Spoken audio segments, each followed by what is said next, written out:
আসসালামু আলাইকুম। আমি কল্পনা বৃষ্টি, মম কল্পনা কিচেনে আপনাদের স্বাগত। আশা করি আল্লাহর অশেষ মেহেরবানিতে আপনারা সবাই অনেক ভালো আছেন। আলহামদুলিল্লাহ, আমিও আপনাদের দোয়ায় এবং আল্লাহর অশেষ কৃপায় অনেক ভালো আছি।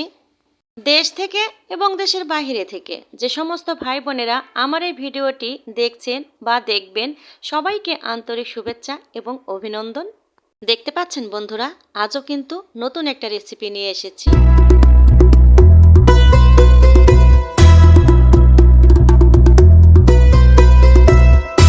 থাম্বনেল দেখেই প্রথমেই কিন্তু আপনারা বুঝতে পেরেছেন আজকে আমি কী রেসিপি নিয়ে এসেছি। আজকে একটা দারুণ রেসিপি আপনাদের মাঝে শেয়ার করতে যাচ্ছি। খুব তাড়াতাড়ি আজকে রেসিপিটার নাম বলে দিই। হ্যাঁ বন্ধুরা, আজকে রেসিপির নাম হচ্ছে ব্রোকলি দিয়ে রুই মাছের ঝোল। তো চলুন উপকরণগুলো একবার দেখিয়ে দিই। এই যে প্রথমে নিয়ে নিয়েছি আমি এই যে ব্রোকলিটা ধুয়ে কুটে একেবারে ফ্রেশ করে নিয়ে এসেছি। তারপরে নিয়ে নিয়েছি আলু, একটা আলু আমি 4 ভাগ করে কেটে নিয়েছি। আর এই যে দেখুন, এখানে আমি 3 পিস মতো রুই মাছ নিয়ে নিয়েছি। এটা হচ্ছে পিঠের চাকাটাই নিয়ে নিয়েছি আমি ব্রোকলি আর মানে রুই মাছের ঝোল রান্না করতে, এটাতে খুব ভালো হবে। চলে এসেছি প্রতিদিনের মতো এই যে কিচেনে এসেই আমি একটা বড় ছোট প্যান বসিয়ে দিয়েছি। দেওয়ার পরে মাছটাকে এবার ভেজে নিতে হবে। তাই লবণ, হলুদ আর সামান্য পরিমাণ কিন্তু মরিচের গুঁড়া দিয়ে আমি মাছটাকে কিন্তু ম্যারিনেট করে নিয়েছি। এই যে নেওয়ার পরে এবার মাছটাকে আমি ভাজতে দিয়েছি।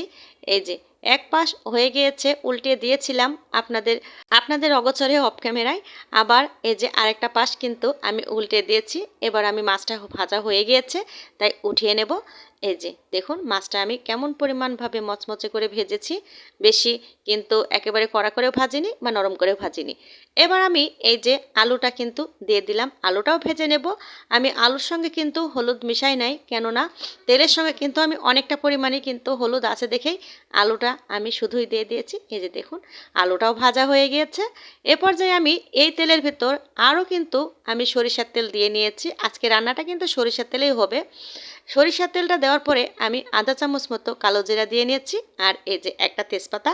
এবার আমি বড় বড় 2টা পেঁয়াজ এই যে টুকরো করে কেটে নিয়েছি, নিয়ে দিয়ে দিলাম তেলের ভেতরে দেওয়ার পরে এই যে নাড়াচাড়া করে বাদামি কালার করে ভেজে নিতে হবে। এই যে দেখুন, এই যে বাদামি কালার করে ভেজে নেওয়ার পরে এ পর্যায়ে এসে ভরপুর আমি টেবিল চামচের কিন্তু 1 চামচ পেঁয়াজের পেস্ট দিয়ে দিয়েছি। এবার আমি এখানে দিয়ে দিলাম রসুনের পেস্ট, আর এই যে এখানে কিন্তু আমি আদা পেস্ট দিয়ে দিয়েছি আধা চামচ মতো। এরপরে দিয়ে দেব এই যে জিরে পেস্টটা দেওয়ার পরে এই যে মশলাগুলো আমি তেলের সঙ্গে ভালোভাবে মিশিয়ে নেব। ফুলকপি আর এই যে ব্রোকলি, এই দুইটাতেই কিন্তু আলাদা তার নিজস্ব একটা গন্ধ আছে। এই যে কালো জিরাটা দিলে সেই গন্ধটা আর থাকবে না। এবার আমি মশলাটা কষানোর পরে দিয়ে দিলাম ভরপুর 1 চামচ লবণ, স্বাদ মতো লবণ লাগবে। তারপরে দিয়ে দিয়েছি 1 চামচ হলুদের গুঁড়ো আর 1 চামচ মরিচের গুঁড়ো। এবার দিয়ে দিলাম 1 চামচ ভরপুর ধনে গুঁড়ো। এই যে দেওয়ার পরে শুকনো মশলাগুলো একসঙ্গে আবার এই যে মশলার সঙ্গে মিশিয়ে ভালোভাবে কষিয়ে নিতে হবে। যখন দেখবেন যে মশলা থেকে তেল বের হয়ে আসবে, এ পর্যায়ে আমি আগে থেকে ভেজে রাখা আলুগুলো দিয়ে দেব। দিয়ে দেওয়ার পরে এই যে ব্রোকলিগুলোও আমি কিন্তু একসাথে দিয়ে দেব, কারণ ব্রোকলি একটু নরম, এই যে আলুর সঙ্গেই কিন্তু সেদ্ধ হয়ে যাবে। এই যে দেওয়ার পরে এবার ভালোভাবে মশলার সঙ্গে সুন্দর করে মিশিয়ে একেবারে ভালোভাবে কিন্তু যতক্ষণ পানি না বের হয় আমি কষিয়ে নেব। এই যে দেখুন একেবারে শুকনো শুকনো করে কিন্তু কষিয়ে নিতে হবে। যেহেতু ব্রোকলির এখানে ঝোল হতে যাচ্ছে, তাই মশলার পরিমাণটা কিন্তু খুবই কম হবে, এটাও কিন্তু খেয়াল রাখতে হবে। এই যে দেখুন এবার কিন্তু ব্রোকলি থেকে অনেকটাই পানি বের হয়ে একেবারে শুকিয়ে এসেছে এবং তেলটা কিন্তু আলুর গায়ে থেকে কিন্তু বের হয়ে এসেছে। এই যে দেখুন নিচে যখন দেখবেন তেলটা কড়াইয়ের সঙ্গে কিন্তু লেগে যাচ্ছে, তখনই বুঝতে পারা যাবে যে কষানো হয়ে গিয়েছে। এ পর্যায়ে আমি এই যে উষ্ণ গরম পানি আমি দিয়ে দিলাম। একটু গরম পানি দিলে এই যে কড়াইয়ের যে টেম্পারেচারটা থাকে সেটা কিন্তু বজায় থাকবে, এবং এই যে সবজির যে একটা কালার সেটাও কিন্তু নষ্ট হয় না। দেখুন এই যে হালকা কুসুম গরম পানিটা আমি দিয়ে দিয়েছি। দিয়ে এবার 5 মিনিট মতো ফোটা পর্যন্ত কিন্তু আমি এই যে ঢেকে দেব। ঢেকে দেওয়ার পরে আবার কিন্তু 5 মিনিট পরে কিন্তু আমি চলে এসেছি। এসে এ পর্যায়ে কিন্তু এই যে মাছগুলো আমি একে একে দিয়ে দেব, কারণ পিঠের চাকা একটু শক্তই থাকবে, তাই এই মুহূর্তে দিলেই সুবিধা হবে। কথা বলতে বলতে আমি অনেকটাই হাঁপিয়ে উঠেছি, তারপরেও কিছু করার নাই। আপনাদের বোঝার স্বার্থে আমি যতটুকু পারি আমি কথা সম্পূর্ণ আপনাদের বুঝিয়ে বলার চেষ্টা করব। এই যে দেখুন, এবার আমি আবার একটু ঢেকে দিয়েছি হালকা হালকা সেদ্ধ হওয়ার কারণে। দেখুন এ পর্যায়ে এসে এই যে আমি ঢাকনাটা তুলে কিন্তু মটরশুঁটিগুলো দিয়ে দিলাম। এই ব্রোকলি রান্না করলে আমি দেখেছি আমার আম্মাকে এই মটরশুঁটি ব্যবহার করতে, তাই আমিও ব্যবহার করলাম। দেখতে কিন্তু অসাধারণ লাগে।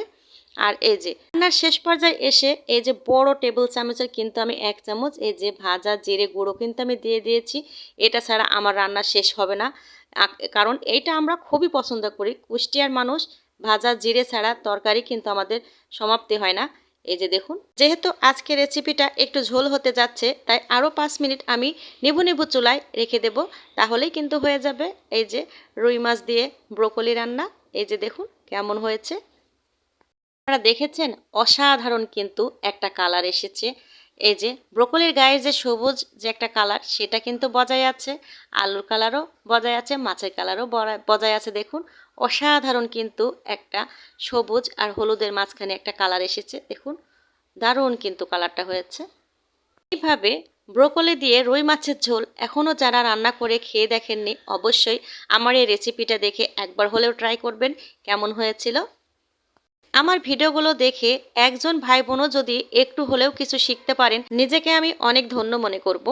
আমি যতটুকুই পারি ততটুকুই আমি আপনাদের মাঝে দেখানোর চেষ্টা করি। জানি না কেমন হয়, তারপরেও যে ভাই বোনেরা আমার চেয়েও একটু হলেও কম, তাদের জন্যই আমার এই রেসিপিগুলো। যারা জানে তাদের জন্য অবশ্যই আমার রেসিপিগুলো না।